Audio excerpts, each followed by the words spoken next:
શરૂઆતમાં આવ્યા તો પહેલો જ દિવસ હતો ત્યારે મને એમ થયું કે આ કઈ સ્કૂલ આવી ગઈ નથી. પણ પછી આટલા સમય પછી હવે એવું ફીલ થાય છે કે હવે આ સ્કૂલ મૂકવાની છે આપણે, અને એક અલગ જ દુનિયાથી આપણે વાકેફ થયા હોય એવું લાગે છે. આમ તો હું કોલેજ તો મેં શ્રાવણ દાસમાં જ કરી છે, એટલે આ રસ્તેથી હું ઘણી વાર નીકળવા છું. આ સ્કૂલ છે બેરમગાની ખબર છે, પણ આ 2 વર્ષ અહીંયા રહ્યા પછી આની સાયકોલોજી, સાઇન લેંગ્વેજ, બાળકોનો પ્રેમ, આ બધું જાણવાનું.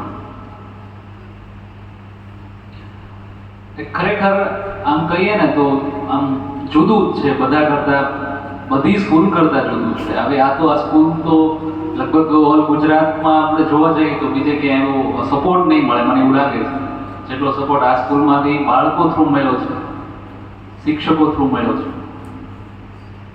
કે જેમને અમને શરૂઆતમાં એક્સેપ્ટ કર્યા કે જ્યારે સાઈન આવડતી પણ નથી ત્યારે. હવે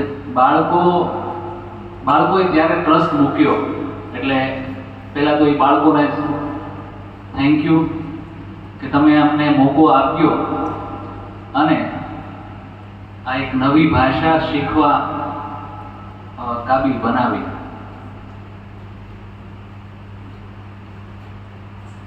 કહેવાનું તો ઘણું બધું થાય પણ શબ્દો ઓછા પડે છે. થેન્ક્સ ટુ એવરીવન, બધાને. યોગેશભાઈ, જીતેશભાઈ આપણા મસ્તી પાર્ટનર છે બ્રેકના સમયમાં. જીતેશભાઈ રૂપારેલિયા, નીતિશભાઈ વ્યાસ, ધ્રુવીબેન, પ્રિયંકાબેન, ઉજ્જવલાબેન, હિમાક્ષીબેન, અનુપાબેન, વિરેન્દ્રભાઈ, તમારો ખૂબ ખૂબ આભાર. જ્યોતિબેન કે જેમને કંઈ પણ હોય તો હું સ્પેશિયલ સલાહ લેવા એમની પાસે જાવ જ છું. કાજલબેન અને સ્પેશિયલ શૈલેષભાઈ, ખૂબ ખૂબ આભાર કે તમે અમને ઘણું તમારાથી શીખવા મળ્યું છે અમને.